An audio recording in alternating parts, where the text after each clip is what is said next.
கர்த்தருடைய வசனத்தை கேட்க உட்காந்துருக்கீங்க. அவன் பக்கத்துல உள்ள ஆள் பார்த்து சொல்லுங்க, நீ நல்ல இடத்துல உட்காந்துருக்கீங்க. அதனால தூங்காதீங்க சொல்லுங்க.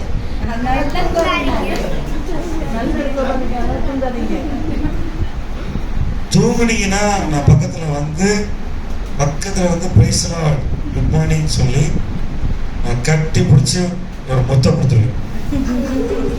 எல்லாருக்கும் வலிச்சுட்டு இருக்காங்க. ஒரு நல்ல கவனிங்க.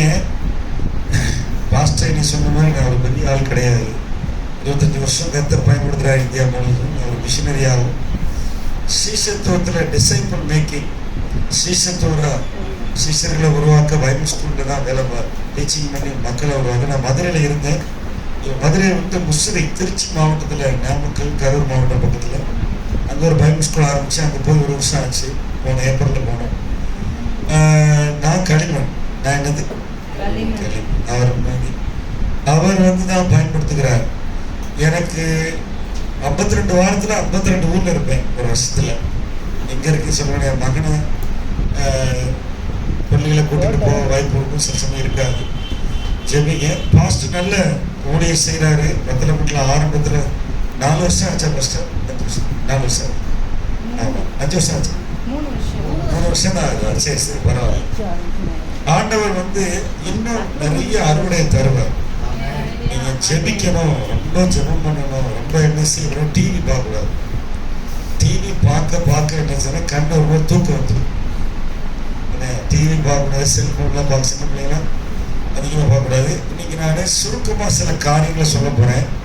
நான் 40 நிமிஷம் அதுக்குள்ளே முடிக்கலாம்னு விசுவாசிக்கிறேன். முடிஞ்ச உடனே நான் வியாதியஸ்தர்களுக்காகவும் ஏதாவது பிரச்சனை, கடன் தொல்லை பிரச்சனை இருந்தாலும் நான் ஜெபிக்கிறேன். கர்த்தர் உங்களுக்கு விடுதலை தருவார். சபையில் நிறைய ஜெபிக்கிறவர்கள் எழும்பணும். ஆவியின் அபிஷேகத்தில் நிரம்புறவங்க எழும்பணும். சபையில் நம்ம கடைசி காலத்தில் இருக்கிறோம். எந்த காலத்தில் இருக்கிறோம்? ரொம்ப கடைசி காலத்தில் இருக்கிறோம். என்னுடைய தொண்டை வந்து காலையில் ஆண்டவரை 2 மணிக்கு எழுப்பி 5:30 மணி வரை ஜெபம் பண்ணிட்டு இருந்தேன். சில காரியங்களுக்காக, அடுத்த மாதம் நடக்கிற ஒரிசா ஊழியர்களுக்காக, அதுக்கு அடுத்த மாதம் நடக்கிற உத்தரப்பிரதேசம், வட இந்தியாவுக்கு போகிற ஊழியர்களுக்காக ஜெபிச்சுட்டு இருந்தேன். ஸோ மன்னிச்சுங்களுக்கு தொண்டை நல்லா இல்லை. தேவனை வந்து அதிகமாக உங்கள் வாழ்க்கையில் ருசிக்கணும் அப்படின்னா நீங்கள் என்ன செய்யணும்? உபவாசம் இருந்து ஜெபிக்கணும். வாரத்துக்கு 1 நாள் சாப்பாட்டை விளக்கணும். எல்லாமே பாஸ்டர் செய்வாருன்னு நினைக்காது. நீங்கள் என்ன செய்யணும்? ஒரு 24 மணி நேரம் என்ன செய்யணும்னா ஒரு ஃபாஸ்டிங் போடணும். சாப்பிடாது பழைய ஃப்ரிட்ஜில் இருக்க காய்கறி கறி குழம்பு சுண்டி சாப்பிடக்கூடாது. என்ன சோம்பேறி தினமும் சோறை வைக்க முந்தான குழம்பு சுண்டி சாப்பிடுவோம். அப்படி செய்யக்கூடாது. சரீரம் கெட்டு போயிடும். நீங்கள் ஒரு நாள் இன்னைக்கு காலையில் சாப்பிட்டீங்கன்னா அடுத்த நாள் காலையில் வரைக்கும் 24 மணி நேரம் தண்ணி ஆகாரமாக கொடுத்துட்டு ஜூஸ் ஆட்டோட்ட போய் பயன்படுத்திட்டு ஜெபிக்க வேண்டும். என்ன செய்யணும்? சத்தமாக சொல்லுங்களேன். நீங்க தான் ஜெபிக்கணும். நீங்க பரலோகம் போகணும்னா ஜெபிக்கணும். பக்கத்துல ஒன்று பார்த்து கேளுங்க, பரலோகம் ஆசை இருக்கான்னு கேளுங்க. இல்லை பாஸ்டருக்கு தலையை காட்ட வந்திருக்கீங்களா? பாஸ்டர் நான் அங்கிருந்து வரீங்க, அமெரிக்காவில தான் வரீங்க. நாங்கள் வந்து 220 கிலோமீட்டர் தள்ளி வந்திருக்கோம். எத்தனை கிலோமீட்டர்? ஆமாம். நான் வந்து 2 நாளாக செகண்ட் விட்ட முடிவு செய்கிறேன். அங்கேருந்து இங்கே 60 கிலோமீட்டர். காலையில் 8:30 மணிக்கு வண்டி எடுத்துட்டு சாப்பாடை பற்றி நினைக்கிறதே கிடையாது. நான் வாரத்துக்கு 1 நாளைக்கு 1 தான் சாப்பிடுவேன். நான் சாப்பாடை பற்றி நினைக்கிறது கிடையாது. ஒரு வசனம் எடுங்க, ஆண்டவர் பேசுன்னு சொல்லிட்டு நான் சீக்கிரமாக சொன்னேன். அப்போஸ்தலர் நடவடிக்கைகள் 13ஆம் அதிகாரம். ஒவ்வொன்றுக்கும் நான் சொன்ன சபையில் உபவாசித்து ஜெபித்தார்கள். வாசிங்களேன். 13ஆம் அதிகாரம் 1, 2, 3 வசனம். அந்தியோகியா பட்டணத்திலே பர்னபாவும் நீகர் எனப்பட்ட சிமியோனும்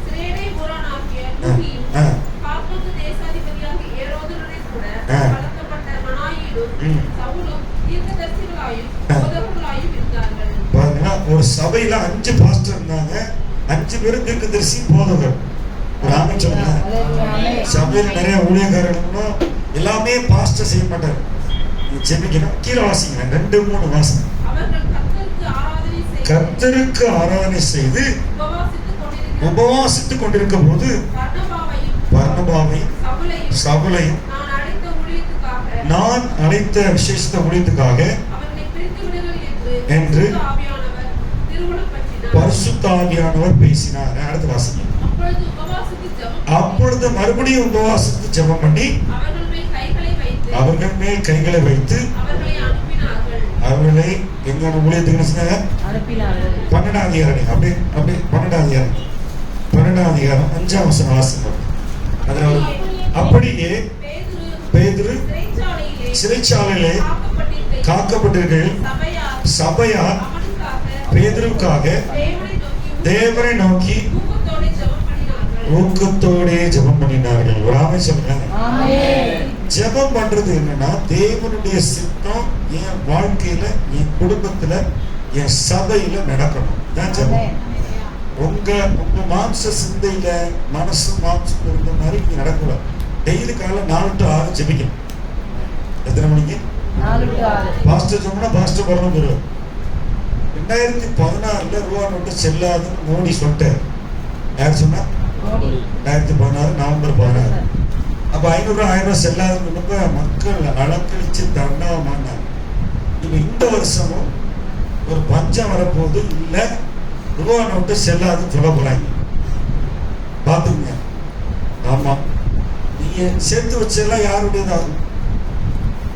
இப்ப ஆண்டவர் மேல் நம்பிக்கை வைக்கணும், பரிசுத்த ஆவியானவரை விசுவாசிக்கணும், தினந்தோறும் கர்த்தருடைய சமூகத்துக்கு போய் ஜெபிச்சாதான் ஆண்டவருடைய சித்தம் உங்க குடும்பத்துல, உங்க வாழ்க்கையில, உங்களுடைய சபையில நடக்கும். இயேசு கிறிஸ்து எப்படி ஜெபித்தாரு தெரியுமா? என்ன ஊக்கத்தோட ஜெபம். நீங்க வாலிப பிள்ளைங்களாம் ஜெபம் பண்ண சொன்னா ஜெபம் பண்றாங்களா? காலைல யாராவது 6 மணிக்கு எந்திரிக்கிறா? இன்னைக்கு அப்பா அம்மா வேலை பார்க்கறது கொடூரமா இருக்கு. கொரோனா நாட்கள்ல 2 வருஷம், நான் 15 வருஷம் இந்தியாவோட ஊழியம் பார்த்துட்டு 2 வருஷம் என் பிள்ளைகளோட இருந்து நான் தான் வாத்தியாரா டீச்சரா இருந்தேன். நான் தான் என்ன செஞ்சேன்? பேரண்டா இருந்தேன். அதாவது சிறு பிள்ளைகளை கவனிங்க, பேசவே கூடாது, கவனிங்க. என்னையா சர்ச்சுக்கு எதுக்கு வர்றீங்க? கவனிக்கணும். நானு அதிகமா விசுவாசிக்கிறேன், home is the first school, parents are the first teacher. அப்பா அம்மா மலங்கால போட்டு ஜெபம் பண்ண எல்லாம் கூடி சாப்பிடுறோம், கூடி ஜெபம் பண்றோமா? தெரியாது, டைம் இல்லை. அது தட்டு போட்டு முக்கில் சாப்பிடுது. ஜெபம் பண்றது ரொம்ப முக்கியம். நன்றி சொல்ல பழகணும். பிள்ளைகளுக்கு என்ன செய்யணும்? நல்ல ட்ரெஸ் வாங்கி கொடுக்கணும், நல்ல வேணுங்கிறத வாங்கி கொடுக்கணும். ஆனால் ஜெபம் பண்ணவும் வேலை வாசல் பழக்கிறதே கிடைக்கும். நம்ம பழக்கணும், பிள்ளைகளை பழக்க வேண்டும். முழங்கால் போட்டு சாப்பாட்டுக்கு நன்றி சொல்லி நைட்டு 10 நிமிஷமா 1/2 மணி நேரம் இருந்து ஒரு அதிகாரத்தை வாசித்து படிக்கணும். நீங்க உலக படிப்பெல்லாம் படிச்சா பரவாயில்ல போக முடியாது. படிக்கிறது தப்பு இல்லை, நல்லா கவனிங்க. உலக ஞானம் சம்பாதிக்கிறதுனால தான் யாக்கோபு 3ஆம் அதிகாரத்தில் போட்டுருக்காங்க. ஆனா வீட்டுல விசுவாசத்தையும் அன்பையும் தேவ ஞானத்தையும் சொல்லிக் கொடுக்கணும். ஒண்ணு, ஆவியானுடைய சத்தம் கேட்கணும்னா இந்த வசனத்துல நான் சொன்னது போல அப்போஸ்தலர்கள் 13ஆம் அதிகாரத்துல உபவாசம் இருக்கணும். கர்த்தர் பேசுவாரு. யார் பேசுவா? பேசுவார். சரியா? அந்த இடத்துக்கு நீங்க வரணும். ஜெபத்து குறித்து எடுக்கல, நம்முடைய பாடத்துக்கு வேத வசனத்தை நோக்கி கடைசி நாட்கள்ல வாழ்றோம். பக்கத்துல சொல்லுங்க, நம்ம கடைசி நாட்கள்ல வாழ்றோம். அதனால நேரத்தை பயன்படுத்துங்க. பாருங்க, எபேசியர் 5ஆம் அதிகாரம் எடுக்கல, நேரத்தை பயன்படுத்துறதுக்கு சொல்றேன். எபேசியர் நிருபம் 5ஆம் அதிகாரம் எடுத்துக்கிட்டீங்களா? சில பக்கம் சொல்லணும்னா பக்கம் சொல்லணும். 268 திருச்சியில நிறைய சபையில நாமக்கல்ல பக்கம் சொல்லணும். பக்கம் சொன்னோம்னா டக்குன்னு எடுத்துருவாங்க புதிதாக வந்த சகோதரிகள். சரியா? வாசிங்க. அதுல ஆண்டவர் பாருங்க, அதுல 14-15 வாசி. ஆவியில தூங்குற நீ விழித்து மரித்தோரை விட்டு எழுந்திரு,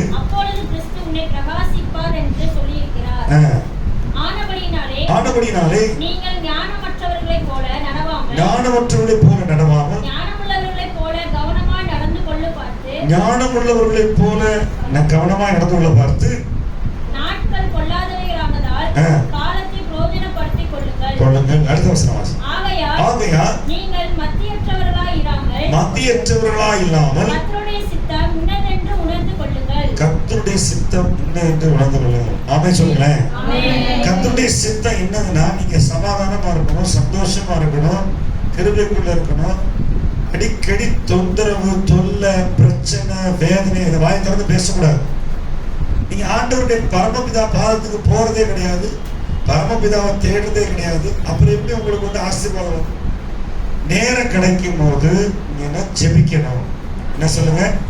ஜெபிக்கணும். வசனத்தை வச்சு, வாக்குத்தத்தை வச்சு ஆண்டவர் இந்த வாக்குத்தத்தை கூட என் குடும்ப ஆசீர்வதிக்கப்படணும், சபை ஆசீர்வதிக்கணும், ஜெபிக்கணும், ஊழியம் செய்யணும். ஊழியம் செய்யணும். ஒவ்வொரு நாளும் 1 மணி நேரமாவது ஆராதனை செய்யணும், 1 மணி நேரம் ஜெபிக்கணும். அப்படி இருந்தீங்கன்னா பரலோகத்திலே உடைய சித்தம் செய்யப்படுவது போல பூமியில என் இருதயத்துல செய்யப்படுவதா. உடைய நாம மகிமைப்படட்டும், என் மூலமா உடைய ராஜ்யம் எனக்குள்ள வளரட்டும். அவருடைய சித்தம், அவருடைய நாம மகிமைப்படுறது, அவருடைய ராஜ்யம் இதெல்லாம் உங்களுக்குள்ள இருக்கு, உங்களுக்குள்ளதான் இருக்கு. சரியா? கர்த்தர் அதுக்கு தான் அவரோட அழைச்சது வந்து அவரோட நடக்கத்தான் அழைச்சார். நான் நடக்கிறத குறித்து சொல்ல போறேன். ஏன்னா நீங்க வந்து உலகத்துல கைவிடப்படுறதுக்கு வேற வேலை செய்ய கர்த்தர் அழைக்கல. எப்பேற்பட்ட பிரச்சனையா இருந்தாலும் இயேசு கிறிஸ்து உடனடியா மாற்றுவார். ஆமென் சொல்லுங்க. அது வந்து எவ்வளவு பெரிய பிரச்சனையா இருந்தாலும் அவரை மாதிரி யோசனைகள் பெரியவர் கிடையாது. வனாந்திரத்துல 40 லட்சம் பேருக்கு ஆண்டவர் கறி போட்டார். மந்தி வச்சு என்ன செஞ்சார்? கறி போட்டார். நீங்க நமக்கெல்லாம் கறி போட முடியுமா? காடைகளை வச்சு வனாந்திரத்துல 40 லட்சம் பேர், 6 லட்சம் காலாட்கள், 6 லட்சம் மணிகள், 12 லட்சக்கணக்கானவருக்கு நம்ம கறி சாப்பிட போட முடியுமா? ஆண்டவர் மந்தி வச்சார். ஆண்டவர் உங்க பிரச்சனையை தீர்க்க வல்லவர். ஆமென் சொல்லுங்களேன். இந்த சபை பெருசாகணும்னா நீங்க ஜெபிக்கணும். சபையில நிறைய ஆத்துமாக்கள் வத்தனை கொண்ட பகுதியில், திண்டுக்கல்ல இருந்து, நிலக்கோட்டையில இருந்து, பொன்னப்பட்டியில இருந்து, இந்த பக்கம் திண்டுக்கல் மாவட்டத்துல இருந்து எல்லாரும் வந்து கார்ல இங்க வரணும். கர்த்தர் நீங்க ஜெபத்தை கேட்பார். நான் ஒரு கிராமத்துல 22 வாலிப பிள்ளைகளை வச்சு பைபிள் ஸ்கூல் 7 மாசம் நடத்துறேன். 20 டெய்லி சாயங்காலம் வாரத்துக்கு 4 நாள் 22 24 வாலிப பிள்ளைங்க எல்லாமே 18 வயசுல 22 வயசு தான். அப்படி வசனத்தை கேட்டாங்க. அப்படியே கர்த்தருடைய பிரசன்னம் பயங்கர. டெய்லி டெலிவரன்ஸ், டெய்லி பிசாசு ஓடும். அந்த கிராமத்துல குறி சொல்ற கிராமம், அதுல 3 ஜாதி இருக்கிறாங்க. அங்க டெய்லி பிசாசு துரத்துக்கு ஆணைப்பட்டு வந்துருவாங்க. ஜனங்கள் எல்லாம் ஜெபிப்பாங்க. இந்த மாதிரி ஒரு இடத்துலதான் திங்கள்ல இருந்து வியாழன் வரைக்கும் டெய்லி கர்த்தருடைய ஆவியான ஊற்றப்பட்டது 7 மாசம் பார்த்தேன். ஜனங்கள் எல்லாம் விடுதலை ஆகி வசனத்தை கேட்டு சந்தோஷமா இருக்கிறாங்க. ஆமென் சொல்லுங்க. இப்ப அவங்களே ஜெபிக்க ஆரம்பிச்சிட்டாங்க. அந்த மாதிரி ஒரு எழுப்புதல் இங்க வரணும். அப்பதான் அப்போஸ்தலர் நடவடிக்கைகள் மாதிரி எழுப்புதல் வந்தாதான் எங்கெங்க இருந்தாலும் ஆண்டவர் கூட்டம் சேர்ப்பாரு. இந்த ஊர்ல நிறைய இடம் இருக்கு, கவலைப்படாதீங்க, கர்த்தர் தருவாரு. அதனால அந்த இடத்துக்கு, ஜெபிக்கிற இடத்துக்கு, ஆண்டவரோட பரலோகத்தோட இணையிற இடத்துக்கு நீங்க வரணும். சரியா? எடுப்போம், வசனத்தை எடுப்போம். ரோமர் 8ஆம் அதிகாரம் பாருங்க. ரட்சிக்கப்பட்டு ஞானஸ்தானம் பெற்று கர்த்தருடைய அந்த மந்தையில கர்த்தர் மேய்ப்பராக. ரோமர் 8ஆம் அதிகாரம் எடுத்துட்டீங்களா? எடுத்துக்கிட்டீங்க, சரி. ஆமா, அதுல 2ஆம் வசனம் வாசிங்க. கிறிஸ்து இயேசு எங்க பைபிள்ல வருதோ அப்படின்னா உயிர்த்தெழுந்த இயேசு கிறிஸ்து. சொல்லுங்க. ஆமா, அவர் பிதாவின் வலது பாகத்தில் இருக்க கிறிஸ்து இயேசுவினாலே ஜீவனுடைய ஒரு பரிசுத்த ஆவியின் பிரமாணம் என்னை பாவம் மரணம் என்பவைகளின் பிரமாணத்திலிருந்து என்னையே எரிச்சிருச்சு. பாவம் மரணம் பிரமாணத்துல ஓய்ச்சு போச்சு. பாவம் மரண பிரமாணம் நமக்குள்ள கிரியை செய்யக்கூடாது. அதாவது முதல் அதிகாரம் படிச்சு பார்த்தீங்க அப்படின்னு சொன்னா மனதின் பிரமாணம், பாவ பிரமாணம், மரண பிரமாணம், நியாய பிரமாணம், இந்த 4 பிரமாணம் உலகத்துல இருக்கு. ஆனா நமக்குள்ள என்ன பிரமாணம் இருக்குன்னா அன்பின் பிரமாணம் இருக்கும். என்ன சொல்லுங்க? சத்தமா சொல்லுங்களேன். புதிய பாட்டுல இயேசு காமிச்சது மன்னிக்கணும், வீட்டுக்காரரை மன்னிக்கணும். குடிச்சுக்கிட்டு வர்ற வீட்டுக்காரர் இயேசுவே தானா வச்சுக்க, மன்னி ஆண்டவர், மன்னி உங்களுடைய ஆவியை ஊற்றுங்க ஆண்டவர் அப்படி சொல்லணும். அவர்கிட்ட வாய் சண்டை விடக்கூடாது. நீ ஒரு கை பார்த்துரு, யாருன்னு பார்த்துரு. இன்னைக்கு இன்னைக்கு உலகத்துல நடக்கிற பிரச்சனைகளை பேசக்கூடாது. ஆவியானவர் எதை உடப்பாரு பேசணும். மரண பிரமாணம், பாவ பிரமாணம், நியாய பிரமாணம், மனதின் பிரமாணம். மனசு நபதி அடிக்குது. சிலர் குற்றமனசாட்சி கொடுக்குறது விசாசம். கர்த்தருடைய பிள்ளைனா தைரியமா அப்பா சமூகத்துல போய், அப்பா நீங்க வாங்க.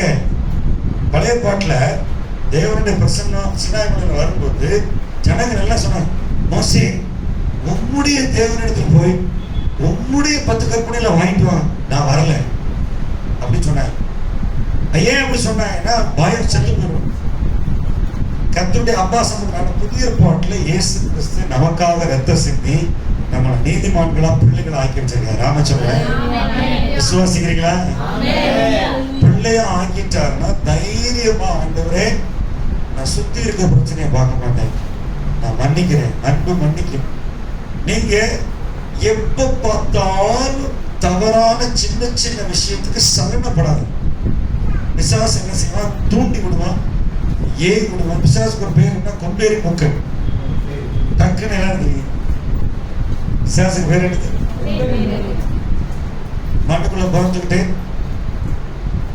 எல்லா வேலையும் பண்ணுவோம். பாருங்க, சில நேரம் போன் காலில் சொந்தக்காரங்கெல்லாம் தவறானதெல்லாம் காதுல போடுவாங்க. நமக்கு தேவையில்லை. ஆண்டவர் நம்மளை விடுதலையாக்கி வச்சிருக்கிறார். நாம சொல்லுங்க, விடுதலையாக்கி வச்ச முதலாம் 7ஆம் அதிகாரம் பாருங்க. 7ஆம் அதிகாரம் ரொம்ப தெளிவா சொல்லி இருக்கிறது. 6ஆம் வசனம் வாசி. இப்பொழுதோ இன்னைக்கோ பழமையான 10 கற்பனையின்படி அல்ல, புதுமையான பரிசுத்த ஆவியின்படி சுவிசேஷ ஊழியம் செய்யத்தக்கதாக நம்மை கட்டியிருந்த நியாய பிரமாணத்துக்கு நாம் மரித்தவர்களாகி, பாத்தீங்களா, அதுல இருந்து என்ன செய்யப்பட்டிருக்கோம்? அப்படின்னா இயேசுவை பிடிச்சுக்கணும். விடுதலையாக்கப்படுங்க. பாவம் மரண பிரமாணம் விடுதலை ஆயிடுச்சு, நியாய பிரமாணம் விடுதலை ஆயிடுச்சு. இப்ப என்ன செய்யணும்? கீழே வாசிக்க பாருங்க. 8ஆம் அதிகாரத்துல அந்த 14 இல்ல 14, 15, 16. 8ஆம் அதிகாரம் ரோமர் 8. மேலும் எவர்கள் தேவனுடைய ஆவியினாலே நடத்தப்படுகிறார்களோ அவர்கள் தேவனுடைய புத்திரராய் இருக்கிறார்கள். அந்தபடி திரும்பவும் பயப்படுகிறதற்கு நீங்கள் அடிமைத்தனத்தின் ஆவியை பெறாமல் அப்பா பிதாவே என்று கூப்பிடுகிற புத்திர சுவிகாரத்தின் ஆவியை பெற்றிருக்கிறீர்கள். ஒரு ஆமென் சொல்லுங்க. காலையில என்ன செய்யக்கூடாது? புலம்பக்கூடாது. கருப்பட்டி இல்ல, சீனி இல்ல, ஐயோ நேத்து என்னத்தை புண்போம், என்னத்தை புசிப்போம், என்னத்தை கொடுப்போம், குடிப்போம், என்னத்தை உடுத்துவோம் கேட்கக்கூடாது. நேற்று புளிக்குழம்பு வச்சோம், நீ சாம்பார் வைப்போம், நாளைக்கு மோர் குழம்பு, நான் அவரை விட்டு கறி வாங்கிப்போம். இதுதான் காலையில் எழுந்திரிச்சோம். காலையில எழுந்திரிச்சோடனே அப்பா பிதாவே இன்னைக்கு கிருபை தாருங்க ஏசப்பா, தகப்பனே உடைய ஆவியை ஊற்றுங்கன்னு சொல்லி காலையில கர்த்தரை நோக்கி கூப்பிடணும்.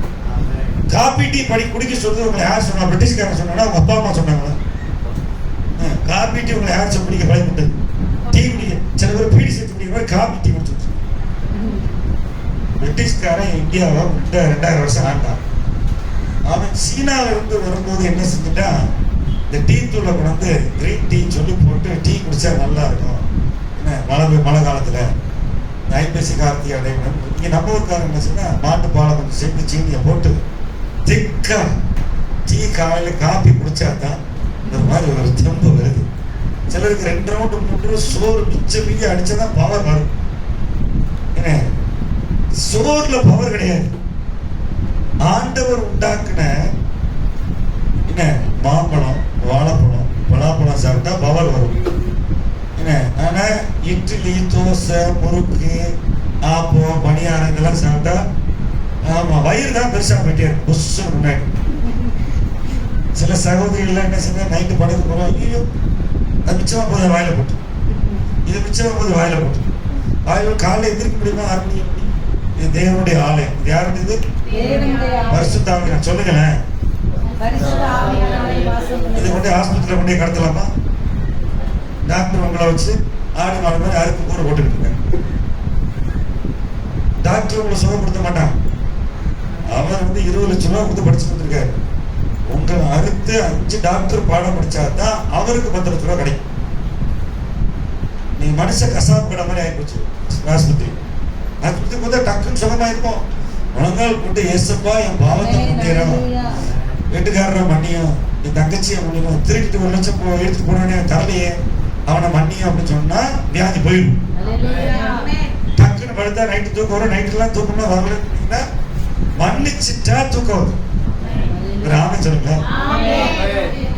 மன்னிக்காம கஷ்டப்பட்டு தூக்கம் வராது. ஆஸ்பத்திரி, இந்த போலீஸ் ஸ்டேஷனு, கோர்ட்டு, சிறைச்சாலையெல்லாம் ஆண்டவர் உண்டாகல. யாரு உண்டாகல? மனுஷன் கொடுமைப்படுத்துறதுக்கு வச்ச சட்டங்கள். இயேசு மன்னிக்க சொன்னாரு, சண்டைக்கு போச்சோம். எவர்கள் தேவ ஆவியினால் இந்த விடுதலை பிரமாணம், நீங்க ரத்தத்தினால கழுவப்பட்டு இங்க கம்யூனியன் எடுக்கிறீங்க, திருவிருந்து எடுக்கிறீங்கன்னா மரியாதை என்ன செய்யணும்? ஆண்டவரை துதிச்சு ஸ்தோத்திரம் பண்ணி ஆவியானுடைய சத்தத்துக்காக காத்திருக்கும். ஆவியானவர் இப்போ உங்களோட பேசுவார், மனசாட்சியில பேசுவார், வசனத்துல பேசுவார், ஊழியக்காரர் மூலமா பேசுவாரு, பைபிள் வாசிக்கும் பேசுவாரு. ஆவியானுடைய சத்தத்தை கேட்கணுமே. எப்ப பார்த்தா சில பேர்லாம் நான் நான் நான் ஏன் இஷ்டம் நடக்கணும், ஏன் இஷ்டம் நடக்கணும் சண்டை வருது. சின்ன பிள்ளைங்களாம் கவனிங்க, எல்லாம் கம்ப்யூட்டர் கேம் விளையாட தெரியுமா? எல்லாருக்கும் கேம் விளையாட தெரியும். நீங்க பிள்ளைகளுக்கு எல்லாம் என்ன செய்யணும், அப்பா அம்மா என்ன செய்யறான்னு தெரியாது. இப்ப என்ன செய்யணும், பெங்களூரு இங்க ஊர்கள்லாம் என்ன செய்யணும், கோபத்தின் கடவுள்.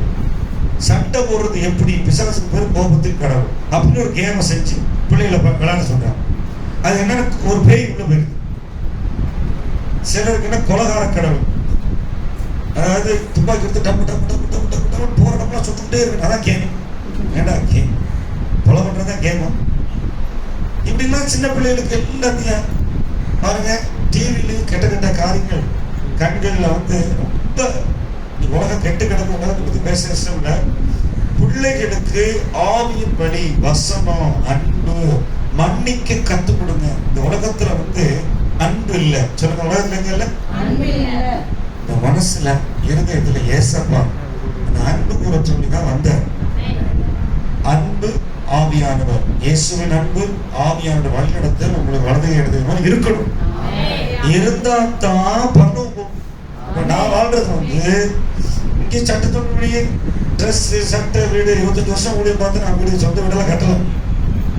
என் மகனை சிலோன் கூட்டு போனேன், வட இந்தியாலாம் கூட்டு போனேன், ட்ரெயின்ல கூட்டு போனேன், பஞ்சாப், காஷ்மீர் வரைக்கும் கூட்டு போனேன். எல்லாரும் ஒரு 30 தடவை பீகார் போயிருப்பேன்.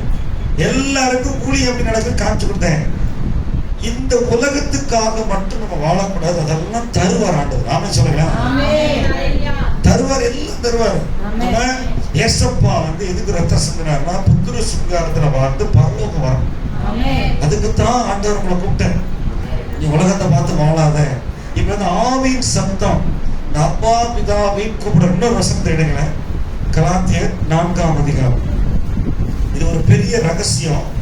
இந்த ரகசியத்தை கற்றுக்கொண்டீங்க அப்படின்னு சொன்னா நீங்க ஆண்டவரோடு பரலோகத்தோடு நல்ல உறவாடலாம். கலாத்தியர் 4ஆம் அதிகாரம் எடுத்துட்டீங்களா?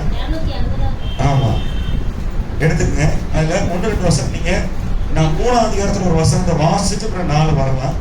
3:26 பாருங்க.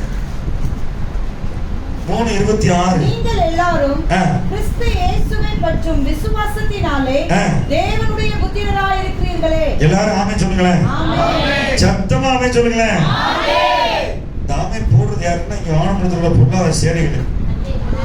நான் யாரு அப்படின்னா ஏசப்பா பிள்ளை. ஆமென். ஒரு ஊருக்கு ஒரு வீட்டுக்கு எங்க போனாலும் சரி, ஆதாரம் கொண்டா, ஆதாரம் கொண்டான்னு அடையாளம் கேட்கிறாங்க. தமிழன் இந்தியன் ஆறுக்கு முன்னாடி ஏசப்பா பிள்ளை. இங்க பாருங்க, கிறிஸ்து இயேசு. நான் சொன்னா இல்லையா, ரோமர் 8:2 கிறிஸ்து இயேசுனா உயிர்த்தெழுந்தவர். அவர் சபைக்காக 2000 வருஷம் வலது வாசத்துக்கு முடிச்சார். பிதாவுடைய வலது வாசத்துல அவரை பற்று விசுவாசத்தினாலே நீங்க எல்லாம் யாருன்னா புத்திரர், சன்ஷி, புத்திரரா இருக்கிறீங்க. அதுக்கு கீழே 4ஆம் அதிகாரம் பாருங்க. 4ஆம் அதிகாரம் 5-6. காலம் நிறைவேறின போது ஸ்திரீயிடத்தில் பிறந்தவரும் நியாய பிரமாணத்திற்கு கீழானவரும் ஆகிய தம்முடைய குமாரனை தேவன் அனுப்பினார். மேலும் நீங்கள் புத்திரராய் இருக்கிறபடியினால் அப்பா பிதாவே என்று கூப்பிடத்தக்கதாக. பாருங்க, அங்க சொன்ன மாதிரியே சபைக்கு சொல்லிருக்காரு அப்போஸ்தலன் பவுல். அப்பா பிதாவே, எல்லாரும் சொல்லுங்க, அப்பா பிதாவே சொல்லுங்க என்று கூப்பிடத்தக்கதாக தேவன் தமது குமாரனுடைய ஆவியை உங்கள் இருதயங்களில் அனுப்பினார். ஒரு ஆமென் சொல்லுங்களேன். பாத்தீங்களா என்ன போட்டிருக்கு? பாத்தீங்களா தெளிவா அந்த ரோமருக்கு எழுதின நிருபம் ரோம சபைக்கும் சொல்றாரு அவர் பவுல். இப்ப பாருங்க, அந்த 5ஆம் அதிகாரம் 5ஆம் வசனம் வந்து ஒரு சின்ன சுவிசேஷம். இப்ப மத்தேயு, மார்க்கு, லூக்கா எழுதின சுவிசேஷத்திலே யோவான்லயும் இருக்கக்கூடாது. அதை படிச்சுக்கணும். அதுல கர்த்தர் என்ன செஞ்சான்னு சொல்லிட்டு அதை விட்டு கடந்து சபைகள்ல எப்படி வாழணும்னு கர்த்தர் கத்துக் கொடுக்குறாரு. நீ புத்திரனா இருக்கிறியா? நீ ஆண்டவருடைய சத்தம் கேட்கிறியா? நீ ஆண்டவருடைய அன்புல இருக்கிறியா? புத்திர சுவிகாரத்துல எல்லாரும் வரணும். எல்லாரும் அப்பா பிதாவை கூப்பிடணும். சின்ன பிள்ளை போல நம்முடைய பரம பிதா தகப்பனை கூப்பிடணும். நீங்க இந்த காலையில 4 மணிக்கு கோயில் கத்து, 5 மணி 5:30 மணி 6 மணிக்கு தான் காக்கா மற்றதெல்லாம். ஆனா 3 மணிக்கு ஒரு சத்தம் கேட்கும். 3:30 அது யாரு? அது எந்த பறவை எனக்கு தெரியல. 3 மணிக்கு ஒரு பறவை கத்துவோம். 3:30 குயில்லாம் 4 மணிக்கு மேலதான். இப்ப இந்த சிருஷ்டிப்பு எல்லாம் கூப்பிடுது. நம்ம என்ன செய்யறோம்? 1 மணி வரைக்கும் டிவி ஆஃப் பண்ணணும். சிலருக்கு ஒருத்தர் சொல்றாரு, மதுரையில் ஒரு பாஸ்டர் ரிமோட் கண்ட்ரோல் அபிஷேகம். லீவு சனிக்கிழமை, பாஸ்டர் தானே நாளைக்கு லேட்டா போலாம், காலையில பார்த்துக்கலாம். 10 மணிக்கு டிவி ஆன் பண்ண சில நேரம் 3 மணி நேரம் 4 மணி 1 மணி வரைக்கும். சின்ன பிள்ளைகளுக்கு நீங்க ஒரு புது படம் போடுறேன்னா நல்லா கவனிங்க. நம்ம இந்த உலகத்துக்கு உரியவர்கள் அல்ல. 8 மணி நேரம் தூங்கணும்னா இந்த டெலிவிஷன் வாயை பொத்தணும், இந்த செல்போன் வாயை பொத்திட்டு 8 மணி நேரம் தூங்கணும். ஒரு ஆமை சொன்னீங்களேன். 8 மணி நேரம் வேலை பார்க்கணும், 8 மணி நேரம் கர்த்தர் ஓய்வெடுக்கணும். மற்ற 8 மணி நேரம் குடும்பத்துக்கு நம்முடைய பர்சனல்ஸ் 24 மணி நேரம் கர்த்தர் வந்து உலகத்தில் உள்ள எல்லாரும் கொடுத்துருக்காரு. நம்ம என்ன செய்யக்கூடாது? தலைகீழ வேலை பார்க்கக்கூடாது. சூரியன் உதிக்கிற நேரம் படுக்கல கிடக்கிறது, படுக்கிற நேரம் முடிச்சு கிடக்கிறது. எப்படி நம்ம அந்த நவீன காலத்துல 2022ல கண்டுபிடிக்கப்பட்ட இந்த தொழில்நுட்பங்கள்னால செல்போன் டிவிலாம் மனுஷன் வந்து இந்த சரீரமாகி ஆலயத்தை கெடுத்து தூங்குறதே கிடையாது. சில பேர் இப்போ தூங்காத ஒரு வியாதி வந்திருக்கு, இன்சோமானியா அப்படின்னா தூங்காத வியாதி. ஒரு ஆள் 22 நாள் தூங்காம செத்தே போனாரு ஆஸ்பத்திரியில். ஏன்னா அந்த பிசாசு கட்டி வச்சதை தூங்க விடல. 22 நாள் ஒரு ஆள் தூங்காம விடது செத்து போனார். பாருங்க, ஆண்டவர் இந்த ஆலயம், இந்த சரீரமாகிய தேவனுடைய ஆலயத்துல இருந்து நீங்க தான் அப்பா பிதாவை கூப்பிட்டு அந்த ஆவியானவருடைய அந்த குமாரனுடைய ஆவியுடைய கூப்பிடணும். எசப்பா தகப்பனே பிதாவே எனக்கு வந்து இன்னைக்கு உதவி செய்யுங்க கூப்பிடணும். அவற்றை அழுத பிள்ளைதான் பால் படிக்கும். என்ன செய்ய? நேற்று பைபிள் ஸ்கூல் ஸ்டூடெண்ட் 2வது குழந்தை பிரச்சனை நாங்கள் போய் பார்த்தேன் மதுரையில். இந்த சின்ன பிள்ளை 30 நாள் பிள்ளைய பார்க்கும் எனக்கு என் பிள்ளைகளை பார்த்த மாதிரி ஒரு ஆசை. அப்படி ஒரு அழகா அந்த பிள்ளை அழுகிறது, பால் குடிக்க அழுதா தூக்கத்துக்கு அழுகிற அந்த அம்மாவுக்கு தெரியும். நான் ஒரு மணி நேரம் அந்த பிள்ளை கையில் வச்சிருந்தோம். அந்த பிள்ளையுடைய சுவாபங்கள் செயல்பாடுகள்லாம் பார்த்தா இன்னைக்கு இருக்கிற பெரிய பிள்ளைங்களா இருக்கிற சின்ன பிள்ளைங்களாம் கொஞ்சம் வளர்ந்தோடனே வாய் பேசுறதை பார்க்கணுமே. இந்த வாயில இந்த முதல்ல டேப்பை போட்டு விட்டுரு. இந்த முதலைக்கு என்ன செய்வாங்க? ஆஸ்திரேலியாவில் பிடிக்கிறப்ப அது கடிக்காம இருக்கு, டக்கு டக்கு டக்கு முதலைய பிடிச்சோடனே வாயை சுற்றி ஒரு கரகர ஒரு டேப் போடுவாங்க. அந்த மாதிரி வாயில ஒரு டேப் போட்டு தான் நம்ம பிள்ளைகளை வந்து படுக்க வைக்கணும். சாப்பாடு திறந்து விடணும். சிலதெல்லாம் பேசுறத பார்த்தா தொண்டை சில பேருக்கு திறக்கப்பட்ட பிரேத குடிதான் சண்டை போடுறப்பெல்லாம். ஆமா, சிலர்லாம் பார்த்துக்க ரசிக்கப்பட்டவங்க மாதிரியே பேச மாட்டேங்கிறோம். இன்னைக்கு உலகத்துல வந்து தவறான காரியங்கள் நிறைய பிள்ளைகள் பார்க்கக்கூடாது, பேசக்கூடாது. நம்மளை வந்து என்ன செய்யணும்? உலகத்தின் அசுத்தத்துல இருந்து பாதுகாத்து கொள்ளணும். எதுக்கு நம்மளை வச்சிருக்காரு அப்படின்னா அன்பு கூறமும் ஆவியினால் வழிநடத்தப்படதான் வச்சிருக்கிறாரு. நாம சொல்லுங்க, அன்னை தெரசா அடிக்கடி சொல்லுவாங்க, நாம் அன்பு கூறவே பிறந்திருக்கிறோம். நம்ம என்ன செய்யறோம்? நம்ம வந்து வேற மாதிரி அவங்க வாழ்நாள் எல்லாம் அந்த அல்ஜீரியா நாட்டுல பிறந்து அவங்க மாதிரி வாழ்நாள் எல்லாம் அந்த ஊருக்கு நான் போய் பார்த்தேன் 2 தடவை கல்கட்டால. அந்த அம்மா செய்த செயல்கள்லாம் பயங்கரம். அந்த அம்மா சகோதர சிநேகம் அன்புக்காக வாழ்க்கையவே தியானிச்சாங்க. நம்ம என்ன செய்யறோம்? குடும்பத்துல அன்பு கூறமா சண்டை போடுறோம் அடிக்கடி ஒரு சின்ன விஷயத்துக்கு. என் மகன் அடிக்கடி சொன்னேன், உன்னிடத்தில் அன்பு கூறணும், புறத்தில் அன்பு கூறுவாங்க சொல்லிட்டே இருக்கும். சகோதரனை பயங்கர மனுஷ கொலைபாதங்க. அவனுக்கு வந்து முள்ள வச்சு அடிச்ச மாதிரி இருக்கும். வசனம் பேச ஆரம்பிச்சாரு, பாஸ்டர் ஆயிட்டாரு. அப்பாவா இல்லை, நான் போயிடுறேன், இடத்த விட்டு போயிடுவான். எங்க அப்பா அவர் அப்பாவா இருக்க சொல்லுங்க, அவர் பாஸ்டர் ஆயிட்டாரு வீட்டுல. தங்கச்சியை பார்த்தா சிலருக்கு வந்து வெறி கிளம்புது. என்ன அன்பு செய்யறோமா வீட்டுல? எதுக்கு எடுத்தாலும் சுயநலம், சண்டை. நீங்க விட்டு கொடுக்குற மனசு யாருக்குமே இல்லை. வேலை பார்க்குற இடத்துல பாருங்க, வேலை பார்க்குற இடத்துல உங்களுக்கு பெஸ்ட் ஃப்ரெண்ட் அன்பு செய்யறவங்க யாரா இருக்காங்களா? ஒரு ஆளை சொல்லுங்க. நான் வந்து பார்க்குறேன், அவருக்கும் உங்களுக்கு சேர்ந்து ஒரு கிஃப்ட் வாங்கி கொடுக்குறேன். எது எடுத்தாலும் பாறைக்கு வா மண்ணுக்கு சண்டை, நீ ஆனால் பார்த்து கோர்ட்டுக்கு போ. உலகத்திலே அதிகமான வழக்குகள் எந்த நாட்டில் இருக்க? நம்ம ஊர்ல தான் இருக்காங்க. 66 லட்சம். எத்தனை லட்சம்? 66 லட்சம். நீதிபதி ஆரம்பிச்ச நீதிபதினா செத்து போயிட்டாங்க எல்லாரும். இன்னும் வழக்கு முடிக்கவே இல்லையா, சண்டைக்கு ஓய்வே இல்லையா. பிசாசு, பொய்யன், சண்டைக்காரன். ஆண்டவர் அன்பு கூற சொன்னார், மன்னிக்க சொன்னாரு. ஒரு நாள் விட்டு கொடுத்துடணும், ஒரு நாள் என்ன செய்யணும்? மன்னிக்கணும். அப்பதான் ஆவியானவர் உள்ள வந்து நமக்குள்ள பரலோகத்தை காப்பார். நீங்க அதுக்கு தான் அழைக்கப்பட்டிருக்கோம். இன்னொரு வசனத்தை பாருங்க, கலாத்தியர் 5 பாருங்களேன். அநேக நேரங்களில பரிசுத்த 16 வசனம், இல்ல இல்ல அதுல கலாத்தியர் 5 முதல் வசனம் வாசி. முதல் வசனம், ஆனபடியினாலே நீங்கள் மறுபடியும் அடிமைத்தனத்தின் நுகத்துக்குட்படாமல் கிறிஸ்து நமக்கு இரத்தத்தினாலே உண்டாக்கின சுயாதீன நிலைமைனா விடுதலையான நிலைமையில நிலை கொண்டிருங்கள். அதுக்கடுத்து 16, 17 வாசி. பின்னும் அப்போஸ்தலனாகிய பவுல் சொல்லுகிறது என்னவென்றால், கலாத்திய சபைகளுக்கு ஆவிக்கேற்றபடி நடந்து கொள்ளுங்கள், பரிசுத்த ஆவிக்கேற்றபடி நடந்து கொள்ளுங்கள், அப்பொழுது மாம்ச இச்சையை நிறைவேற்றாதிருப்பீர்கள். பாத்தீங்களா?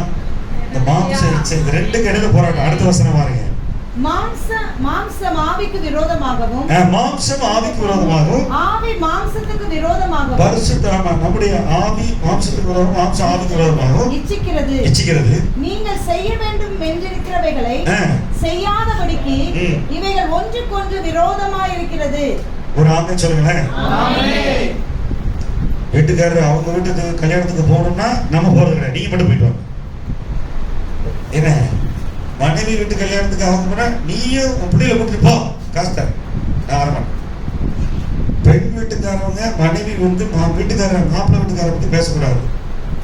அதே மாதிரி ஆண் மாப்பிள்ளை வீட்டுக்காரர் கணவர் வீட்டுக்காரர் மனைவி வீட்டை பத்தி பேசக்கூடாது. அமைதியா இருக்கணும். என்ன செய்யணும்? ஊமமா இருக்கணும்.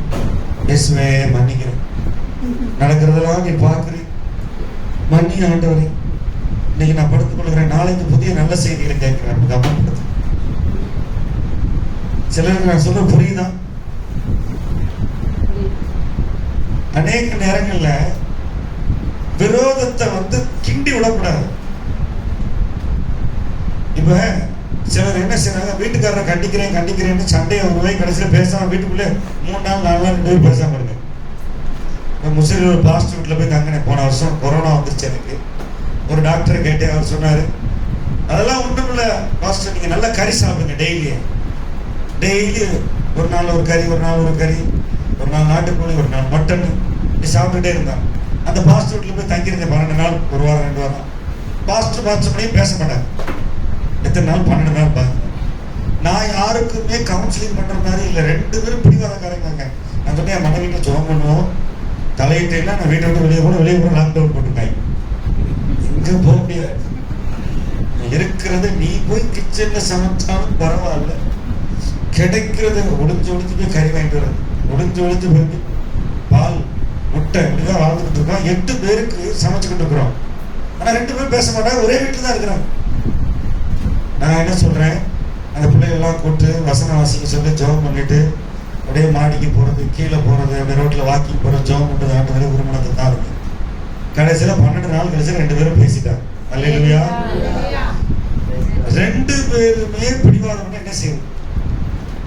நீங்க அன்பு, அதாவது என்ன சொல்ற, திருமண உடன்படிக்கையில அன்பு இருந்தாதான் பிள்ளைங்கள்லாம் பாக்குது. நம்மள பிள்ளைங்களாம் பாக்குதா இல்லையா? பிள்ளைகளுக்கு பாட புஸ்தகம், நோட்டு புஸ்தகம் எழுதி கொடுக்குறாங்க. 85% பிள்ளைகள் என்ன செய்யணும், கண்ணுல பார்த்தே தெரிஞ்சுக்குவாங்க என்ன நடக்குது. அதாவது ஊர் 2ஆம்னா கூத்தாடிக்கு கொண்டாட்டம் தான். அப்பா அம்மா பேசாம பிள்ளைங்க ஜாலியா இருக்குல்ல. அப்பாட்ட போய் வாங்க, அம்மாட்ட பர்ஸ்ல செல்போன் எடுத்து வாங்க பாக்க நல்லா இருக்கு. நான் கல்யாணம் பண்ணி 19 வருஷம் ஆச்சு. எத்தனை வருஷம் ஆச்சு? இன்னும் ஆண்டவர்கிட்ட சந்தோஷமா இருக்கேன். ஏன் மனைவி எல்லாம் சண்டை போடுறது கிடையாது. முதல் 1 வருஷம் நாங்க ஒருத்தருக்கு ஒருத்தர் வித்தியாசம் இருந்துச்சு. கர்த்தர்கள் நிறைய விஷயத்துல வணைஞ்சாரு. அநேக இடங்கள்ல நான் சொன்னேன், வசனத்துல பேசி கர்த்தர் சொல்ற தீர்வை எடுத்துக்குவோம். பாருங்க, என் மனைவி தான் எனக்கு அதிகமான ஜெப பங்காளர். நாங்க 2 பேரும் ஜெபிக்க ஆரம்பிச்சோம்னா கடந்த 4-7 வருஷமா அடுப்படிக்கே போக மாட்டான். என் மனைவி அடுப்படிக்க. இப்ப என் மகன் நேற்று ஊழியத்துல இருந்து நைட்டு திருச்சி ஏறி போயிட்டான். அங்க இன்னொரு பாஸ்டர்ல சாப்பிட்டா உண்டு. நல்லா கவனிங்க, எப்ப எங்களுக்கு தோணுதோ அப்பதான் நாங்க சமைப்போம். மற்ற நேரம் ஜெபம் பண்ணுவோம். எங்களுக்காக ஒரு சாப்பாடு ஆயத்தம் பண்ணப்பட்டிருக்கும். சில சமயங்கள்ல கிடைக்கிறத சாப்பிட்டுட்டு அமைதியா இருப்போம். பிள்ளைங்கள அப்படி பழகிட்டோம் 2 வருஷமா போறோம். என்னன்னா நம்ம இந்திய கல்ச்சருக்கு, இந்திய கலாச்சாரத்துக்கு சாப்பாடு செய்யணும், 3 வேளை சாப்பிடணும், விளக்கணும், பாத்திரத்தை விளக்கணும், அதவே செஞ்சுட்டு இருந்தா என்னைக்கு இதை படிக்கிறது? கண்ணெல்லாம் புசிக்கி போய் தலையெல்லாம் வெள்ளையா போனதான் படிக்கிறது. எல்லாம் ஸ்கூல் பாடத்தெல்லாம் படின்றோம். என்னைக்கு இந்த கர்த்தருடைய பிரமாணங்கள் உங்க இருதயத்துக்குள்ள போறது? கிட்டத்தட்ட 8 வருஷமா ராத்திரி 6 மணிக்குள்ள சாப்பிட மாட்டேன். 6 மணியோட சரி, பசிச்சுன்னா ராத்திரி 3 மணிக்கு 2 வாழைப்பழம், ஒரு டீ, ஒரு பிஸ்கட்டு, படுத்தது. காலையில் 8 மணிக்கு பிரியாணி சாப்பிடுவோம். மத்தியானம் ஏதாவது சாப்பிட மாட்டோம். பிள்ளைங்களாம் ஸ்கூலுக்கு போய் சாயங்காலம் 5 மணி 4 மணி சாப்பிடோட சரி. ஜெபிக்க ஊழியம் எங்கேயாவது இருக்கும். போனா ஊழியத்துக்கு 10 to 12 சொன்னாங்க, சாயங்காலம் 5 மணிக்கு தான் விடுவாங்க. இப்படிதான் போகுது எங்களுக்கு 7 வருஷமா. ஒரு ஆளுக்கு மேரேஜ் கவுன்சிலிங், ஒரு ஆளுக்கு பிசாஸ்தோத்திரம், ஒரு ஆளுக்கு ஏகப்பட்ட குப்பையை கொட்டுறாரு. இப்படி கேட்டுட்டே இருக்கும். வசனத்தை சொல்லி நீங்க அன்பு கூற பழகுங்க, வசனத்தில் நேர செலவு பண்ணுங்க, மன்னிக்க பழகுங்கன்னா ஆவியானுடைய சத்தம் கேட்கும். ஆவியானுடைய சத்தம் கேட்கும். நிறைய நேரம் இன்னைக்கு பிசாசான திருமணத்தை கெடுத்து போட்டான் உலகத்துல. இன்னைக்கு புதுசா கடந்த 10 வருஷமா என்ன வருது, இந்தியா பூரா இல்லைன்னா உலகம் பூரா லிவிங் டுகெதர், சேர்ந்து வாழ்ந்துது. திருமணம் கிடையாது, மாமியார் கிடையாது, டவுரி கிடையாது, எல்லாத்தையும் போக்க சொல்லிட்டு சும்மா சேர்ந்து வாழ்றாங்க. தேவனுடைய திருமணத்தை விசுவாசம் கெடுத்து போட்டான். இன்னொரு வசனத்தை வாசிப்போம். எபேசியர் 5ஆம் அதிகாரம் 1-2 பாருங்க. எபேசியர் 5ஆம் அதிகாரம் 1-2 வசனம். ஆதலால் நீங்கள் இல்ல, அதுக்கு முன்னாடி வாசிங்க சிஸ்டர். அந்த 4ஆம் அதிகாரம் 30-31 வாசிங்க. அன்றியும் நீங்கள் மீட்கப்படும் நாளுக்கென்று, அன்றியும் பாத்தீங்கன்னா ஆவியானவர் பத்தி சொல்றாரு. அன்றியும் நீங்கள் மீட்கப்படும் நாளுக்கென்று முத்திரையாக பெற்ற, இந்த சரீரத்துல ஆவியானவர் ஒரு சீல் வச்சிருக்காரு. உடன்படிக்கை முத்திரையாக பெற்ற தேவனுடைய பரிசுத்த ஆவியை துக்கப்படுத்தாதிருங்கள். தேவனுடைய பரிசுத்த ஆவியை துக்கப்படுத்தாதிருங்கள். சகலவிதமான கசப்பும், சகலவிதமான அதாவது பலவிதமான கசப்புல போடுங்க. கோபமும், மூர்க்கமும், கூக்குரலும், தூஷணமும், மற்ற எந்த துர்க்குணமும் உங்களை விட்டு நீங்க கடவது. ஒருவருக்கொருவர் தயவாயும் மன உருக்கமாயும் இருந்து கிறிஸ்துவுக்குள் தேவன் உங்களுக்கு மன்னித்தது போல நீங்களும் ஒருவருக்கொருவர் மன்னியுங்கள். ஒரு ஆமென் சொல்லுமா? ஆமென். என்ன இந்த வசனம் புதுசா இருக்கு, இன்னைக்கு தான் பாக்குறேன். இது சர்ச்சுக்கு தான் போட்டுருக்கு. யாருக்கு போட்டுருக்கு? சபைக்கு. சபையில இருக்குமே கோபம் வேறையா, தூஷணம் வேறையா, மூர்க்கம் வேறையா. ஃபியூரி அப்படின்னு ஆங்கிலீஷ்ல போட்டிருக்கு. இங்கிலீஷ்ல ஆங்கர், அஜிடேஷன், அல்லது என்ன சொல்றதுன்னா மேட்னஸ், ஃப்ரஸ்ட்ரேஷன். இப்ப என் வழி நடக்கல அப்படின்னு சட்டுன்னு ஒரு கோபம் சொல்றது. மாம்சத்தின் கிரியை, அது என்னது? அடுத்து கீழே அப்படியே 5ஆம் அதிகாரம் 1-2 வாசிங்க. ஆதலால் சபையில் இருக்க நீங்கள் பிரியமான பிள்ளைகளைப் போல, மிகவும் பிரியமான பிள்ளைகளைப் போல தேவனை பின்பற்றுகிறவர்களாகி, கிறிஸ்து நமக்காக தம்மை தேவனுக்கு சுகந்த வாசனையான காணிக்கையாகவும் பலியாகவும் ஒப்பு கொடுத்து நம்மில் அன்பு கூர்ந்தது போல கல்வாரி சிலுவையிலே நீங்களும் அன்பிலே நடந்து கொள்ளுங்கள். பாத்தீங்களா? ஒரு ஆமென் சொல்லுங்க சத்தமா. இன்னும் சத்தமா ஆமென் சொல்லுங்க. ஆமென். பிசாசு கல்வாரி சிலுவையில வெட்கப்பட்டவன். ஆமென். பிசாசுடைய அகராதியில டிக்ஷனரியில அன்பே கிடையாது. அவன் கொலை, சண்டை, ஆளை தூக்குறது, விட்டுறது அப்படிதான். அன்புன்ற வார்த்தையே பிசாசுகிட்ட கிடையாது உலகத்துல. பாருங்க, எபேசியர் 5ஆம் அதிகாரம், கலாத்தியர் 5ஆம் அதிகாரத்துல அவர் சொல்றாரு, ஏற்கனவே இப்பதான் பார்த்தோம், பரிசுத்த ஆவிக்கேற்றபடி நடந்து கொள்ளுங்கள், ஆவியான சத்தத்தை கேளுங்க அப்படின்னு சொல்றாரு இந்த சபைக்கு. எபேசியர் 5ல அன்பிலே நடந்து கொள்ளுங்கள். நான் சொன்னேன் உயிரிழத்துகள் இருக்கா இல்லையா? முதல் அன்பு, இரண்டாவது ஆவியானவர். இந்த ரெண்டு ஆவணா இருக்கணும், சபையில இருக்கணும், இருதயத்துல இருக்கணும். இந்த 5ஆம் அதிகாரம் மனசுல வச்சு படிங்க. கலாத்தியர் 5, எபேசியர் 5. ஆவியானவர் இந்த எபேசியர் 5ஆம் அதிகாரத்துல சொல்லிருக்க புருஷன் மனைவி அன்பை சொல்லியிருக்காரு. என்ன சொல்லிருக்காரு? கணவன் மனைவி. இந்த அன்பு இருந்தா பிள்ளைங்க அன்பா இருக்கா இல்லையா? திடீர்னு பக்கத்து வீட்டுக்காரனை லவ் பண்ணிட்டு SMS கொடுத்து ஓடி போயிறாரு. என் மகன்கிட்ட சொன்னேன், டேய் எங்கேயும் போய் யாரையும் லவ் பண்ணா பிசாசு பிடிச்சுக்கும். யாருக்கிட்ட எந்த பொம்பளை பிள்ளைகிட்ட பிசாசுக்கு தெரியாது. வேசித்தனத்தின் ஆவி இருக்கு, மூச்சார ஆவி இருக்கு, போயிடாது. உன் வாழ்க்கையில கவனமாக கத்து கீழ்ப்படி நான் சொல்லி வச்சிருக்கிறேன். அநேக நேரங்களில் இந்த உலகத்தின் ஆவி, உலகத்தின் இச்சை வரக்கூடாது. பிள்ளைகள் அன்புல நடந்து கிறிஸ்துவின் அன்பு சொல்லணும், அப்பா அம்மா மன்னிக்க சொல்லணும், எதிர்த்து பேசக்கூடாது. பிள்ளைங்க எல்லாரும் சின்ன பிள்ளைங்க யாரா வாசிங்க, எபேசியர் 6:1 வாசிங்க. ஆமா, அழகா இருக்கிறீங்க, அழகா வசனம் வாசிக்க பார்ப்போம்.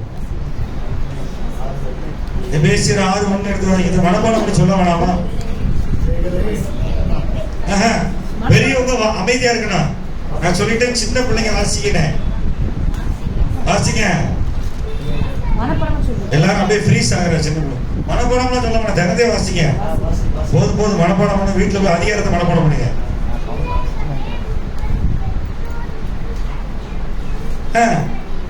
கர்த்தருக்குள் கீழ்ப்படிங்க. அடுத்து இது நியாயம். அடுத்த வசனம் வாசிங்க.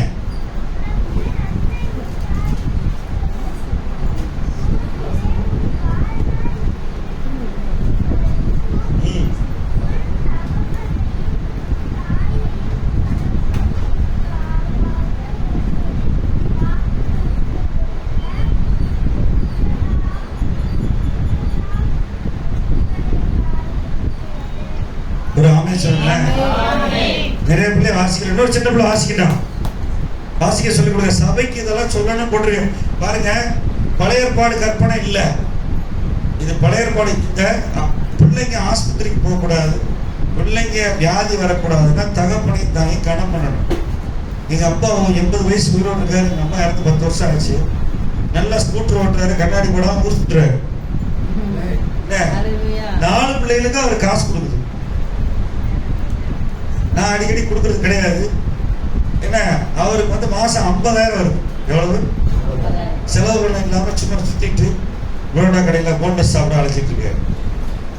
நல்லா ஜாலியா இருக்காரு, கவலை இல்லாத ஆத்மா. அவர் பரலோகம் போக ஆசையே இல்லை அவருக்கு. நான் இன்னும் ஏதாவது சாதிக்க நினைக்கிறேன்றாரு. 81 வயசுலயா வாசிக்க. இன்னொரு சின்ன பிள்ளை வாசிக்கல, இல்ல கம்முன்னு இருக்குங்க. எப்பா ஆண்டவரே, ஆவியை ஊற்றுங்க ஆண்டவரே, வசனத்தை ஊற்றுங்க ஆண்டவரே. இன்னைக்கு நான் புத்திர சுவீகாரத்தை குறித்து பேசணும் அப்படின்னு ஆண்டவர் சொன்னாரு. வாசிக்க, சின்ன பிள்ளை வாசிக்க மாட்டீங்க. பிள்ளைகளே, உங்களை பெற்றவருக்கு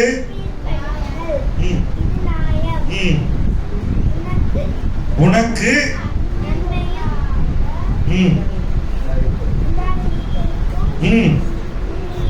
பூமியில் உன் வாழ்நாள்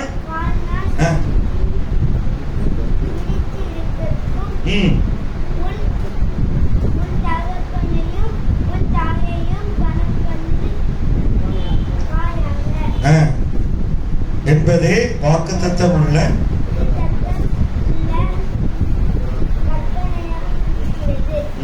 எல்லாரும் ஆமென் சொல்லுங்களேன். பாருங்க, அப்போஸ்தலனாகிய பவுல் 2000 வருஷத்துக்கு முன்னாடி சபைக்கு எழுதியிருக்கிறாரு. குடும்பம் முக்கியம், குடும்பத்துல அன்பு கூறுங்க, கிறிஸ்துவின் அன்பு. பிள்ளைகள் கர்த்தருக்கு கீழ்ப்படியணும், கர்த்தர் கிரியை செய்றார் குடும்பத்துல அப்படின்னு எழுதி வச்சிருக்கிறார். இந்த புத்திர சுவிகாரம் வந்து இருக்கணும். நீங்க நிறைய பேர் பிள்ளைங்கள்லாம் எதிர்த்து பேச. கீழ்ப்படுதல்னா என்ன அப்படின்னா வாய் பேசக்கூடாது. கல்யாணம் ஆகிற வரைக்கும் என்ன செய்யக்கூடாது? வாய் பேசக்கூடாது. சின்ன பிள்ளைங்களாம் நம்ம கேட்கற கஷ்டமா இருக்கு பாருங்க. வாய் எதிர்த்து போய் பேசக்கூடாது. நீ சம்பாதிச்சு மாசம் 1 லட்சம் சம்பாதிச்சுன்னா அப்பா அம்மா எதிர்த்து பேசப்போ சம்பாதிக்க முடியுமா? இன்னைக்கு ஆண்டவருடைய இந்த ஆசீர்வாதம் நிறைய பிள்ளைகளுக்கு வராம போற காரணம் என்னன்னா, இந்த சாபத்துல ஒரு சாபம் இந்த சாபம். அப்பா அம்மா கேட்க அப்பா அம்மா சொத்தை பிடிக்கிட்டு போயிடலாம், நகையை பிடிக்கிட்டு போயிடலான்னு இருக்கனாலதான் நிறைய பேர் ஆசீர்வாதத்தை சொல்லிக்க முடியும். என் மகன் எழுத்து பேசினா டக்குன்னு உடனே வாட்ஸ்அப்ல மன்னிப்பு கேட்பான். ஏன்னா அடுத்து நான் தானே ஏடிஎம் மிஷின். என்ன 18 வயசு முடிச்சு 19 வயசு காலேஜ் படிக்கிறேன். ஏங்க அப்புறம் என்ன செய்யணும்? அப்படிப்பா அப்படிப்பா சரிப்பா நான் பார்த்துருக்கேன். நானும் ஒரு நாள் தகப்பனாருக்கு முன்னாடி மகனாக தான் வந்திருக்கிறேன். எனக்கு ஒண்ணுமே தெரியாது நினைக்கிறேன். இன்னைக்கு உலகத்தின் ஆவி, உலகத்தில் நடக்கிற சம்பவம் நம்ம குடும்பத்துக்குள்ள வரக்கூடாது. ஆமே சொல்லுங்க. இதுதான் கர்த்தர் எழுதி வச்சிருக்க காரியம். நீங்க சொல்லிக் கொடுங்க. பிள்ளைகளோட நேரம் செலவு பண்ணுங்க. பக்கத்துல சொல்லுங்க, பிள்ளைகளோட ரொம்ப ரன்னிங் வெளியில. ஆமா, என்ன நேரம் சொன்னா ஜெபிக்கணும், வசனத்தை திறக்கணும். இந்த அன்பினால் நடந்து கொள்ளுங்கள். கிறிஸ்துவின் அன்பினால் ஆவிக்கேற்ற பிரகாரம் நடந்து கொள்ளுங்கள். எவர்கள் தேவ ஆவியினால் நடத்தப்படுகிறார்களோ தேவனுடைய புத்திரர் எனப்படுவார். இந்த இடத்துல வாழத்தான் கர்த்தர் சபையில வச்சுக்காரு. ரோமர் கழுதன் நிருபத்திலையும் சொல்லியிருக்கு, கலாத்தியர் அந்த 5 சொல்லியிருக்கேன், எபேசியர் சொல்லியிருக்கேன். சபைக்கு எழுதப்பட்ட நிருபங்கள். நீங்க புத்திர சுவிகாரத்துல அன்பு ஆவியானவர், ஆவியானுடைய சத்தம் கேட்கணும். கண்டிப்பா 24 hours உபாசங்கள். உங்களுடைய மாம்ச சிந்தை போகணும். உங்க மாம்சத்துல உள்ள எல்லா கழிவுகளும் வெளியே போகணும். என்ன செய்யணும்னா தண்ணியை குடிச்சிட்டு பசிக்காம இருக்கும்போது பைபிள் எடுத்து தனியா ஒரு இடத்துக்கு போனீங்கன்னா கர்த்தர் பேசுவார். அதிகமா உணவு பழக்க வழக்கங்கள் பல காரியங்களுக்கு அடிமை ஆயிடாது. ஏன்னா அந்த சரீரத்துல கர்த்தர் வரப்போறார். ராம சொல்லுங்க. எல்லா காரியத்திலையும் நீங்க என்னன்னா எல்லா காரியத்தையும் ஜெபம் பண்றதோட சபைக்கு வர்றது லீவ் கூடாது. சபைக்கு வாங்க. சபையில வந்து எல்லா காரியத்துக்கும் உதவி கேளு, ஜெப உதவி கேளுங்க. ஒருத்தருக்கு ஒருத்தர் ஜெபிங்க. இந்த காரியத்துக்காக, குடும்பத்துக்காக. இது நீங்க வந்து இந்த சபை கிறிஸ்துவின் அவயவம். 12ஆம் வீட்டுல படிச்சா கண்ணு, காலு, மூக்கு எல்லாத்தையும் கர்த்தர் வச்சிருக்கிறார். சபையை சேர்த்து வச்சிருக்கிறார். இந்த ஒருத்தருக்கு ஒருத்தர் உதவி செய்யற மாதிரி ஜெப உதவி இருக்கணும். நீங்களாம் தனியா வந்து சாத்தானை எதிர்த்து நிக்க முடியாது. ராம சொல்லுங்களா? சாத்தானை எதிர்த்து நிக்கணும்னா ஆவியானவர் வேணுமா வேணாமா? வேணும். உங்க வீட்டுக்காரர் ரட்சிக்கப்படுவார். ஒரு ஆமை சொல்லுங்க. கர்த்தருடைய அன்பு வல்லமை உள்ளது. ஒரு ஆமை சொல்லுங்க.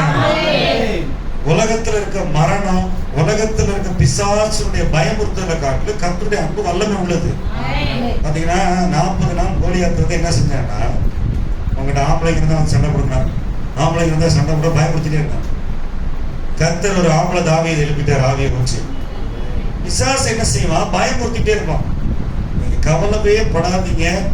உங்களுக்குள்ள இந்த விடுதலை பிரமாணம் கிரியை செய்யறது. நீங்க ஆண்டவர்கிட்ட நெருங்கி சேர எல்லா பிரச்சனை, வேதனை அவ்வளவு வெளியே போயிடும். இது எல்லாமே காணல் நீர். சொல்லுங்க, எல்லாமே என்னது? பரலோகத்துல நித்தியமா ஒரு மோட்சம் இருக்கு. அதுக்கு போகணும் அப்படின்னா இந்த காணல் இது வந்து என்னன்னா ஒரு ஸ்மோக் ஸ்கிரீன். அதாவது புகையா வந்த மேகம் பார்த்திருக்கீங்களா? ஒரு ஆலை இருக்கு, இந்த மாதிரி ஃபென்னரு, ஒரு பெரிய தொழிற்சாலைகள்ல புகை வரும் பார்த்தீங்களா? அது மழை பெய்யுமா?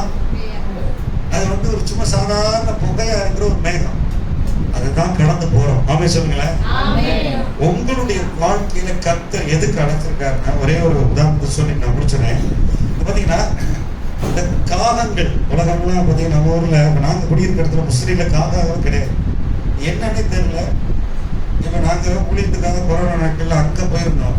இந்த ராஜபாளையம் கலங்காப்பேரின்னு ஒரு வில்லேஜ்ல. அங்கேயும் காகங்களே கிடையாது. மதுரையை சுற்றி தான் நிறைய காகம் இருக்கு. இந்த காகங்களை கர்த்தர் பார்க்க சொன்னாரு. பைபிள்ல கழுகை பத்தி போட்டிருக்காரு. எதை பத்தி போட்டிருக்காரு?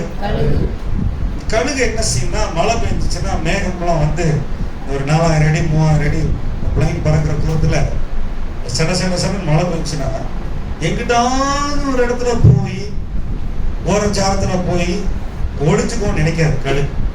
உடனே வேக வேகமா தன்னுடைய அந்த 6 அடி நீளம் 9 அடி நீள சிறகுல பறந்து மேகத்துக்கு மேல போயிடும். எங்க போயிடும்? சட சட சடன்னு மேகம் வந்து சும்மா தண்ணி தான், நீங்க அப்படியே மேல போயிடும். மழை காற்று எதுவுமே படாது, இடி மின்னலாம். ஆனா மற்ற பறவைகளை பார்த்தீங்கன்னா இடிக்கு மழை பெய்யுதுன்னா ஓடி போய் ஒளிஞ்சுக்கும், கூட்டுக்குள்ள போய். காகங்களை கவனித்து பாருங்கன்னாரு. கழுகுன்றது கர்த்தருடைய சுபாவம். ஆமா சொல்லுங்க. கழுகு வந்து போல உங்களை நீங்க நடக்க பிரச்சனைகள் வேதனைகள் துன்பங்கள் பார்த்துட்டு கவலைப்படாம அதுக்கு மேல போயிடும். அது ஆவியானவர் இருந்தா தான் போக முடியும். ரகசியத்தை சொல்லித்தரேன். புத்திர சுவிகாரத்தை நான் கர்த்தருடைய பிள்ளை, ரத்தத்தினால கழுவப்பட்ட பிள்ளை, சாத்தானே நீ என்னை தொட முடியாது, அவர் எனக்காக யுத்தம் செய்வார். மேகத்துக்கு மேல போயிட்டீங்கன்னா எந்த மழையும் இடியும் அடிக்காது. இந்த கழுகு போல வாழத்தான் கர்த்தர் தம்முடைய பிள்ளைகளை உங்களை அழைச்சார். ஆனா காகங்கள் பார்த்தீங்கன்னா எத்தனை தடவை மூக்கி மூக்கி பறந்தாலும் இந்த போஸ்ட் வரதுக்கு மேல போகாது.